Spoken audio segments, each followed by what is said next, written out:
Hi, this is Rajat Verma, and you're watching me on Awesome TV. Hi, this is Shantini, and you're watching me on Awesome TV.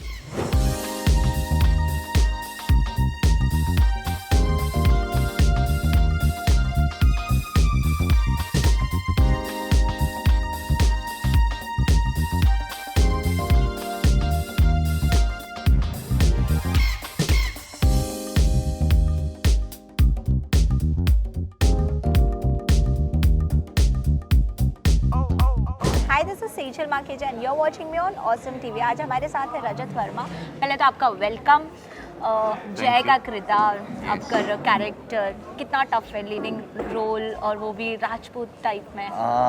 Tough तो बहुत है, मतलब मुझे ये mannerism और ये जो चीज़ें हैं वो अचीव करने में बहुत टाइम मतलब मुश्किल हुई, क्योंकि हम लोग के वर्कशॉप में तो नहीं निकल पाई थी। करेक्ट। आपको कैसे पता? क्या एक्सपेक्टेड है कि नहीं निकली होगी? तो हम लोग मतलब सर लोग जब हम लोग को वर्कशॉप करा रहे थे तब बहुत मुश्किल हो रही थी कि इसका मैनरिज्म पकड़ना और ये चीज़ें कि एक, क्योंकि मेरा जो कैरेक्टर मतलब मेरी जो पर्सनालिटी है वो बड़ा बॉय नेक्स्ट डोर टाइप की है, कि सबका फ्रेंड हो सकता है, दोस्त हो सकता है, कॉलेज गोइंग हो सकता है, ऐसा हो सकता है। यस, तो वो तो और ये राजपूत का एक एटीट्यूड और एक कैरिकेचरिस्ट, वो सारी चीज़ें अटेम्प्ट करना और अचीव करना, तो वो मेरे लिए थोड़ा चैलेंजिंग था।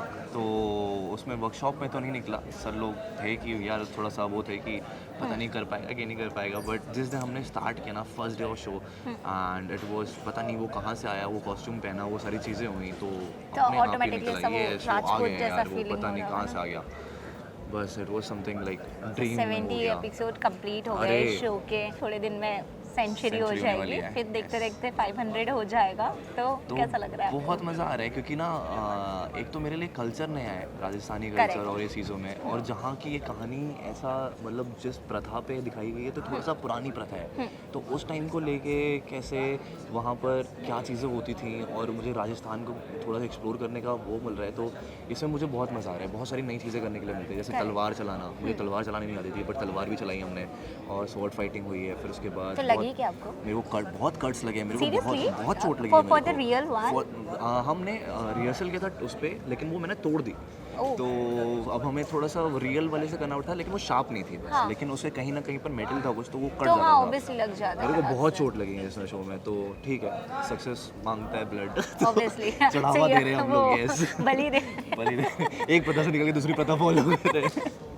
तो जैसे ना ये सीरियल में राजस्थानी के बारे में जो बताया है, मतलब दहेज दासी, ऐसे आपने गो थ्रू किया कि रियलिटी में होता है ऐसा? मैंने दहेज को मतलब दहेज तो देखा ही हम सब ने, ठीक है, कि इंडिया में रहते हैं, यहाँ पर तो बहुत कॉमन है।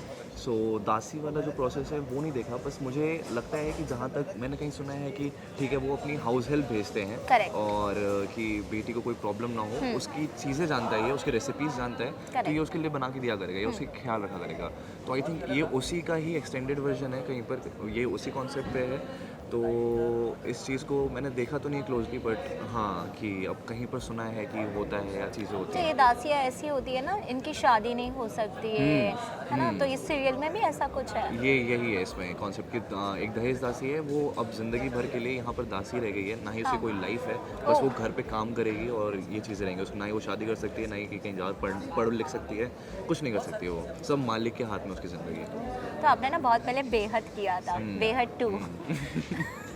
ओके, वो कैसा था आपके लिए? क्योंकि वो सीरियल और ये सीरियल, वो तो थोड़ी नहीं एक्चुअली बहुत अलग सीरियल थी, अभी तक ऐसी कोई सीरियल भी नहीं आई है आई गेस, एंड ये सीरियल काफ़ी अलग है। तो आपने जब बेहद से स्टार्ट किया था तब वो कैसा था? वो बहुत अमेजिंग था, क्योंकि उसमें क्यों पे आते हैं। देखो, हम जो थे ना, हम 90s किड हैं, मिलेनियल्स, तो हम लोग की मतलब जो जिन्होंने टीवी घर में जिनके चलता था, तो एक बहुत ब्यूटीफुल एक्ट्रेस आई थी उस टाइम, जेनिफर वेंगे, तो अभी भी है। यस, मतलब उस टाइम पे आई थी शो में, तो मैंने उसका सीज़न 1 देखा था, मम्मा देखती थी, और फिर उसके बाद जब मैंने उनको देखा था तो उनका परफॉर्मेंस ऐसा होता था कि मैं रुक जाता था देखने के लिए, कि मतलब मैं इतना सीरियल देखता नहीं था, मैं देखता ही नहीं था, मैं कार्टून्स देखता था, तो मैं वो देखने के लिए रुक जाता था मम्मा के साथ। तो और फिर उसके बाद उनके ऊपर थोड़ा सा क्रश भी था, तो वो जब बेहद 2 में गए हम लोग, तो फिर जब सामने बना उनका इंटरेक्शन हुआ, तो मतलब मैं तो आपने कभी जेनिफर को बताया? मैंने उनको बताया, सब कुछ बताया, और उनको दिख गया था बेसिकली, मेरे हाथ कांपते थे उनको, मतलब उनके साथ मेरा ऐसा सीन होता था, मतलब टच करना होता था, या तो हाथ गाल पे रख रहा हूँ मैं, रोमांटिक सीन्स होते थे, ये चीज़ें होती थी, तो मैं तो इतना नर्वस होता था उस चीज़ को लेके, बट ठीक है, वो बहुत प्यारी है, वो उन्होंने बहुत मुझे मतलब प्यार से सपोर्ट किया और फिर उसके बाद सारी चीज़ें, तो बहुत प्रोफेशनल है। तो जेनिफर के साथ में कुछ और आगे वाले सी ये क्या है? आई मीन आगे कुछ आप मतलब और सीरियल करना चाहते हो? नहीं मतलब क्रश के साथ सीरियल करने मिलेगा तो आप अभी मना करोगे, बट वो करोगे प्रोजेक्ट आ जाएगा। हाँ, प्रोजेक्ट तो ऑब्वियसली, क्योंकि वो she is an amazing actress और उनसे भी मैंने बहुत कुछ ऑब्जर्व करके उनको बहुत कुछ सीखा था।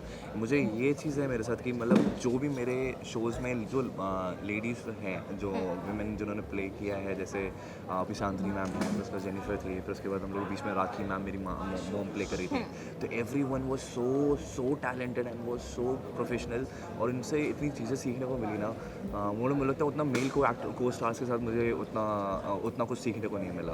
तो बस वो इतनी प्रोफेशनल, मतलब बहुत अच्छी एक्ट्रेस है, तो मुझे लगता है कि यार अगर हाँ मौका मिला तो मैं जो पहले था, now I want to show her कि मैं कितना चेंज हो चुका हूँ according to my performance. Jennifer अगर ये वीडियो देख रहे हो तो इनके साथ लीडिंग एक्टिंग करना रजत वर्मा के साथ है। तो आपका जो स्टार्ट से लेके अभी तक का जर्नी है, कैसा, मतलब आपको पर्सनली कैसा लगता है एज ए एक्टर्स, जैसे ना फेम मिलने लगता है? फर्स्ट शो यहाँ पर तो सोनी, फिर उसके बाद सोनी एक और शो, मतलब हाँ, और बीच में Okay, होके okay, okay, जैसे अभी okay. यहाँ तक आप पहुँच गए हो, हाँ। है ना, तो कैसा लगता है, मतलब एज ए एक्टर फेमस होना कैसा लगता है, सबसे इम्पोर्टेंट? तो नहीं, फेमस तो मैं खैर बचपन से ही था। मतलब पता हाँ, नहीं, बिकॉज यू आर हैंडसम, तो ऑब्वियसली नहीं, मैं लड़कियां क्यूट लाइन ज़्यादा मारती हूँ, होगी। हैंडसम कम हूँ, क्यूट ज़्यादा हूँ। Okay, to be noted. तो I have to pull your tricks. वो ऐसे लड़कियाँ बहुत सारी करती हैं, लेकिन आप रहने दो। ओके, तो वो ऐसा है कि मतलब जैसे अभी लोग डांट देंगे मेरे को, मैं इसीलिए ना मुझे कुछ सीरियसली लेता नहीं है, मैं मजाक बहुत करता हूँ। हाँ, मतलब मुझे भी लग नहीं रहा है कि मैं फर्स्ट टाइम इंटरव्यू कर रही हूँ, ऐसा लग रहा है मैं आपको जानती हूँ पहले तो से। वही, तो फिर उसके बाद तो क्या हुआ कि मतलब कि जब मैं स्कूल में भी था तभी मतलब मैं दिल्ली से लखनऊ गया था पढ़ने के लिए, तो I was this Delhi boy जो आया है लखनऊ में पढ़ने के लिए, तो स्मॉल टाउन में आया है, सो वहाँ पर भी फेमस था। फिर उसके बाद जब कॉलेज में गया तो I was only guy So you was always a राजा। हाँ, मतलब I was doing theatre, I was into acting and all, तो वहाँ कॉलेज में भी लोग बोलते तो ये भाई थिएटर करता है, ये एक्टर है और ऐसा है वैसा है। तो फिर उसके बाद मैं फिर यूट्यूब में कंटेंट क्रिएट करने लगे, तो उस टाइम भी थोड़ा फेम का थोड़ा सा हो गया, लेकिन हाँ ये जो लेवल है, जो अब लेवल इंक्रीज होता जा रहा है, तो वो इट्स क्वाइट अमेजिंग, और लेकिन वो धीरे धीरे मुझे हम्बल भी बनाता जा रहा है कि I get that and I sense that responsibility कि अब मैं जो भी कर रहा हूँ या जो भी चीज़ें हैं कि it's going to give an impact on the society and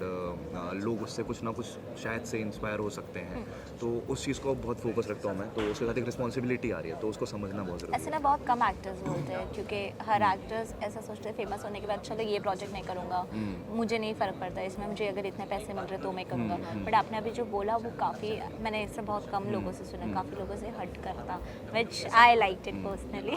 अब आप मुझे मैं क्यूट बहुत लग ग्रीडी रहा हूँ है। एज एन नहीं, मैं बहुत ग्रीडी हूँ एज एन एक्टर, मैं बहुत ग्रीडी हूँ कि मुझे ना रोल्स जो हैं वो मुझे मतलब ये नहीं है कि ऑडियंस की उनको कैसे उनको पसंद करेगी, उस मतलब उस कैरेक्टर को पसंद करेगी कि नहीं करेगी, बट मैं इस मामले में ग्रीडी हूँ कि मुझे ये करने में कितना मज़ा आने वाला है, कि ये मेरे लिए चैलेंजिंग होने वाला है कि नहीं होने वाला है, तो वो मेरे लिए अभी भी ड्राइविंग पॉइंट है। जैसे आपने ऑलरेडी खून दे चुके हो। यस, हाँ, अरे यहाँ पर स्वॉर्ड फाइट और सब चीज़ों में बहुत चोट लगी है मेरे को, तो वही।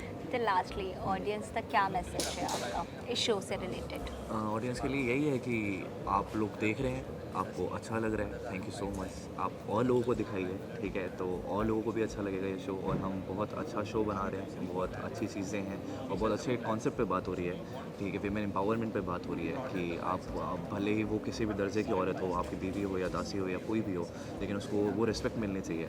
अगर ये आप लोग तक पहुँच जाती है तो बहुत अच्छी बात है। सो थैंक यू, इसी तरह से आप शो देखते रहिए। Thank you so much. Thank you. It was lovely having conversation with you. Hi, this is Shantani, और मैं जिस किरदार को अदा कर रही हूँ उस किरदार का नाम है विंध्या देवी, और हमारे शो का नाम है दहेज दासी। बहुत ही यूनिक कॉन्सेप्ट है, राजस्थान बेस्ड कॉन्सेप्ट है, जहाँ पे जब ठाकुरों के घर में कुछ शादी वगैरह होती है तो वो जो लड़की जो विदा होके आती है उसके ससुराल में उसके साथ एक दासी आती है दहेज के सामान में, उसी को बोलते हैं दहेज दासी। हमारे प्रोड्यूसर्स रघुवीर शेखावत और रविंद्र गौतम, उन्होंने बहुत ही यूनिक कॉन्सेप्ट सोचा, और ऐसा कॉन्सेप्ट जो हमारे इंडियन ट्रेडिशन का हिस्सा तो है, लेकिन उतना टेलीविज़न में हमने अभी तक ऐसी कहानियों देखी नहीं है, ऐसी कहानी। और मैं उस शो में एंटागनिस्ट हूँ। विंध्या देवी जो है एक महासरपंच है, उसी के घर में चुनरी जो दहेज दासी बन के आती है और कैसे चुनरी और विंध्या देवी का क्लैश होता है, उनकी सोच विचार की क्लैश होती है। विंध्या देवी का एक तकिया कलाम लाइन भी है कि प्राण से बढ़ के संतान, संतान से बढ़ के भगवान और भगवान से बढ़ के सम्मान। तो उसके लिए उनके लिए सम्मान प्रथा इन चीज़ों से बढ़ के कुछ भी नहीं है। तो अपने प्राण, अपने सम्मान को, अपने प्रथा को बचाने के लिए वो किसी भी हद तक जा सकती है। तो यही जर्नी है कि चुन्नी की जो ज़िंदगी है, दहेज दासी वाली ज़िंदगी, उसमें विंध्या और चुन्नी का कैसे क्लैश होता है। बीच में जो मेरा बेटा है जय, obviously he is the conflict, क्योंकि मैं अपने बेटे से बहुत प्यार करती हूँ, लेकिन बेटा जो है धीरे धीरे चुन्नी के पक्ष में चला जाता है। सो moral is this is the story. अभी 75 एपिसोड कंप्लीट हो गए हैं। आने वाले जो एपिसोड्स हैं उसमें हमें क्या क्या देखने मिल सकता है? अभी तो बहुत कुछ देखना बाकी है, स्पेशली अगर मैं विंध्या देवी के कैरेक्टर की बात करूँ। महासरपंच है ये तो सबको पता है, पर उनकी क्या बैक स्टोरी है, उनकी क्या ज़िंदगी रह चुकी है, वो सब राज खुलने अभी भी बाकी है। चुनरी और जय की ज़िंदगी में आगे क्या होने वाला है वो पता चलेगा। इन तीनों के जो इंटरपर्सनल रिलेशनशिप्स है, और जैसे मैंने बोला कि विंध्या के लिए जय अपने बेटे जय से बहुत प्यार करती है, लेकिन अपने प्रथाओं से, सम्मान से भी बहुत प्यार करती है, और इन दोनों के बीच में आके चुनरी खड़ी हो जाती है। तो ये जो सबके जो इंटरपर्सनल रिलेशनशिप्स है, उनके धीरे धीरे और हमको देखने को मिलेगा कि आगे कैसे कैसे ये सब अनफोल्ड होता है। ये जो प्रथा है अभी भी राजस्थान और कहीं और भी जगह पे चलती होगी, तो जी। आपका पर्सनली पर्सपेक्टिव कैसा है इस प्रथा को लेकर? पर्सनली पर्सपेक्टिव है, खैर मैं राजस्थान की बहू हूँ, बट मैं अगर पर्सनली शांतिनी की बात करूँ, so I am all about forward thinking.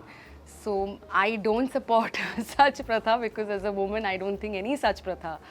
और हम देख भी चुके हैं कि सारी प्रथाएं जो पहले सती वाली प्रथा भी थी, वो सारी चीज़ें, विधवा को आप दोबारा से शादी नहीं कर सकती, या उनकी जो जीवन, जो विधवा धर्म निभाना होता है। सो आई थिंक कि आज पहले के ज़माने में रहे होंगे, but being a modern woman I don't support any such thing. I find them pretty redundant, and I am all about equality. I am a feminist, but a feminist who believes in equality. तो अगर हम equal opportunities की बात करें, so I don't think such प्रथाज should exist in our society. As a person, as a character, I'm loving playing Vindhya Devi. Last message to audience who is watching your serial and और जो ये प्रथा अभी भी करते हैं उन्हें लेकर?